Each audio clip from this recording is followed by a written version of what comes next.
Hello everyone, this is Ankita Awasthi. Welcome to my channel Ankita's vision. So जितने भी questions आपने हमारे कमेंट बॉक्स में लिखे थे उन सारे क्वेश्चन को मैंने नोट डाउन कर लिया है और उन सारे एक एक क्वेश्चन को मैं आंसर करूंगी।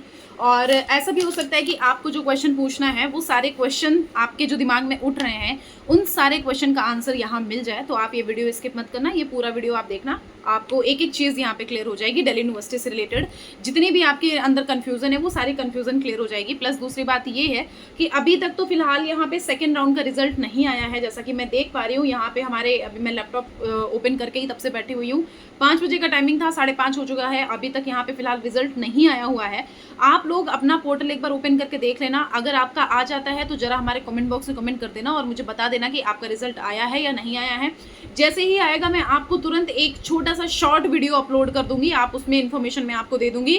प्लस यहाँ पे मैं लाइव आ जाऊंगी, अगर पॉसिबल हो पाएगा तो लाइव आकर के मैं आपको एक एक चीज़ क्लियर कर दूंगी। इफ़ यू वांट देन फिर आप मुझे पर्सनली टेलीग्राम पे अपना जो डिटेल है वो शेयर कर सकते हो। टेलीग्राम की लिंक आपको हमारे डिस्क्रिप्शन बॉक्स में मिल जाएगी, वहाँ पे आप शेयर कर देना। मैं आपका एक बार देख करके आपको आपका जो रिजल्ट आया हुआ है वो बता दूंगी। प्लस कैसे एक्सेप्ट करना है, क्या करना है, इसके बारे में ऑलरेडी एक वीडियो अपलोडेड है, आप उस वीडियो को देख सकते हो। हर एक चीज़ क्लियर हो जाएगी। इनकेस तब भी आपको अंदर अगर कोई कंफ्यूजन है तो आप फटाफट से जा करके हमारे कमेंट बॉक्स में कमेंट कर दो, ठीक है। चलो, तो सबसे पहला क्वेश्चन तो ये था कि मैम यहाँ पे जो एंटी रैगिंग का फॉर्म है दिल्ली यूनिवर्सिटी के लिए वो कहाँ से मिलेगा। आप उनकी ऑफिशियल वेबसाइट पे जाइएगा, उनका जो प्रोस्पेक्टस है प्रोस्पेक्टस को डाउनलोड कर लेना।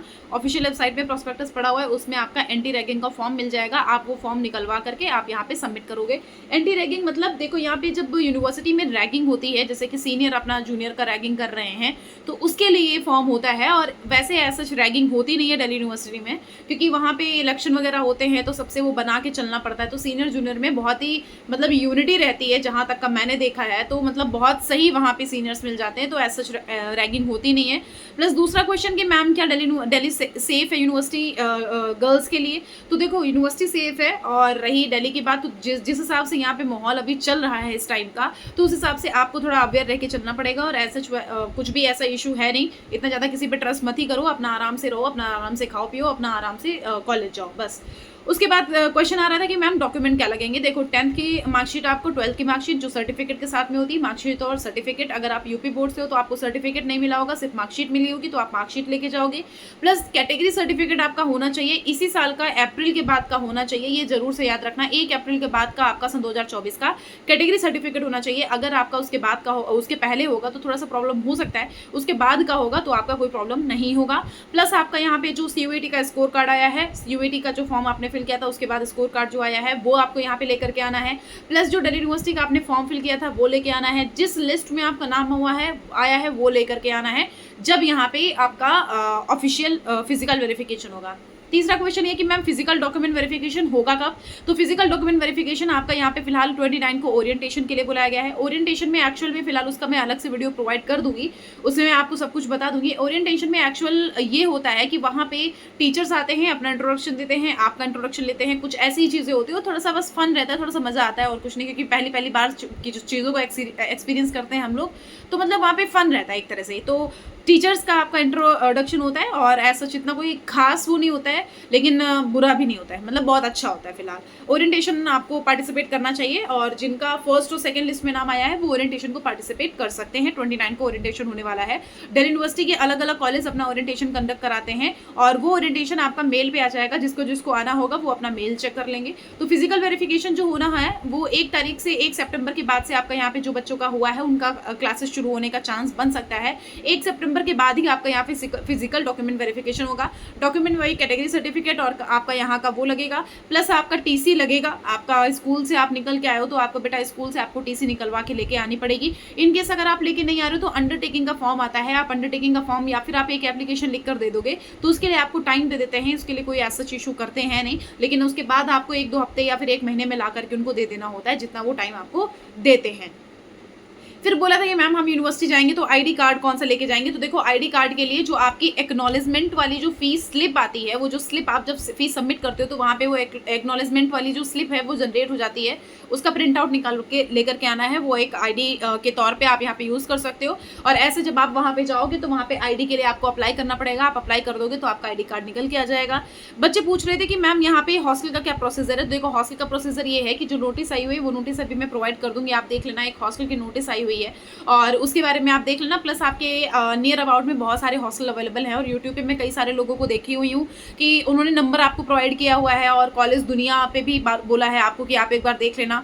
तो एक बार उनका आप देख सकते हो, मैं आपको ये नंबर आपको डिस्क्रिप्शन बॉक्स में अपलोड कर दूंगी, आप उनका नंबर पे आप डायरेक्टली कॉल करके बात कर सकते हो, और वो आपको वहाँ पे पीजीज अवेलेबल करा देंगे। और रही हॉस्टल की बात, तो यहाँ पे हॉस्टल का फिलहाल आया हुआ है कुछ नोटिस, और उस नोटिस के बारे में हम आपको अभी एक अलग से वीडियो प्रोवाइड कर देंगे, आप वो वीडियो देख लेना।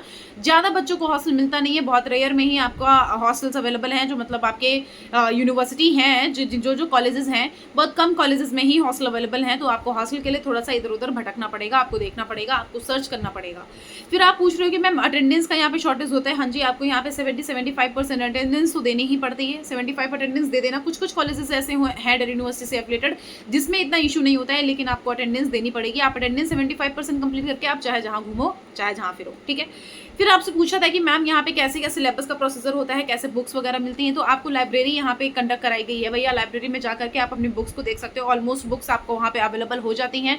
प्लस आप अपने प्रोफेसर से पूछ सकते हो कि सर हमें कौन सी बुक वगैरह चाहिए और कौन से नोट्स चाहिए। वैसे नोट्स मिल जाते हैं आपको, जो सीनियर्स होते हैं उनसे आप नोट ले सकते हैं। प्लस जो अगर आपको रिसर्च में जाना है तो आपको बुक पर्टिकुलर तो चाहिए ही चाहिए, और वो बुक के लिए आप डायरेक्टली अपने प्रोफेसर से बात कर सकते हो, और आपको लाइब्रेरी में मिल जाएगा। प्लस वहीं नियर अबाउट में आपकी मार्केट है, वहाँ पे आपको मार्केट में भी जो बुक्स हैं वो मिल जाएगा, ठीक है। तो आप उसके लिए देख सकते हो। तो ये कुछ क्वेश्चंस थे जो आपने पूछे थे, उनके बारे में मैंने यहाँ पे अभी क्लियर कर दिया है। अब कुछ क्वेश्चंस ऐसे थे जो ऑलमोस्ट कॉमन थे आप सबके। आपने पूछा था कि मैम अपग्रेड कर दिया है, अपग्रेड करने पे क्या नेक्स्ट राउंड में कैसा चांस क्या बन सकता है। अपग्रेड करने पे नेक्स्ट राउंड में जो भी आपका अभी जो राउंड आने वाला है, उस राउंड में बेटा आपको यही करना है सिंपली कि वो जो राउंड आपका होगा, उस राउंड में बेसिकली आपको जो कॉलेज मिलेगा वो कॉलेज आपको एक्सेप्ट कर ही लेना है। एक्सेप्ट करने के बाद आपको आगे प्रोसीड करना है जैसे आप प्रीवियस में करे थे। अगर आपको नहीं मिला हुआ है तो आपको जो वापस से कॉलेज मिला हुआ था ना पहले में, आपको वही वापस से कॉलेज मिल जाएगा, उसमें कोई इशू नहीं होगा। तीसरी बात ये है कि मैम आपका फर्स्ट लिस्ट में मेरा नाम आया नहीं था तो क्या सेकंड में आ सकता है, तो बेटा आपके नंबर पर डिपेंड करता है, वो कट ऑफ पे डिपेंड करता है। साइंस की मैंने बताया था कि सीट्स अवेलेबल है, बीकॉम में सीट्स इतनी अवेलेबल नहीं है, और बीए का मतलब मॉडरेट है, सीट है भी और सीट नहीं भी है कहीं ना कहीं। तो इसके अकॉर्डिंग अगर आप देखोगे तो कहीं ना कहीं आपका चांस बन सकता है। और यहाँ पे थर्ड राउंड के बारे में जो पूछा गया था क्वेश्चन, उसका मैं आंसर ये देना चाहती हूँ कि अगर आपका यहाँ पे अपग्रेड, जब सेकेंड राउंड अभी आएगा रिजल्ट, तो अगर यहाँ पे अपग्रेड करने का ऑप्शन आ रहा होगा तो इसका मतलब आपका थर्ड राउंड आ सकता है। अगर आपका अपग्रेड करने का ऑप्शन नहीं आ रहा होगा तो हो सकता है थर्ड राउंड ना आए। मुझे जहाँ तक लगता है इसका थर्ड राउंड आएगा, अब जो भी होता है वो दिल्ली यूनिवर्सिटी ही बताएगा। प्लस अगर आपको ये देखना है कि मैम कैसे क्या यहाँ पे जो क्लासेस हैं उनका कैसे पता चलेगा, ऑफिशियल वेबसाइट पे आपको इनको गो थ्रू करते रहना है। जो आपको कॉलेज मिला है उनकी कॉलेज की साइट पे आपको करना है, ये नहीं दिल्ली यूनिवर्सिटी की साइट पे आप कर रहे हो। आप अपने कॉलेज, जैसे हिंदू मिला है तो हिंदू कॉलेज को सर्च करना है, उनकी ऑफिशियल वेबसाइट पे जाकर के उनकी ऑफिशियल वेबसाइट को चेक करना है। ये सारा सब कुछ काम जब हो जाए तो आप हमें बता देना। इन केस अभी कोई डाउट, कोई कंफ्यूजन, कोई भी समस्या है तो आप हमारे कमेंट बॉक्स में कमेंट कर दो, हम आपको हर एक चीज़ क्लियर कर देंगे।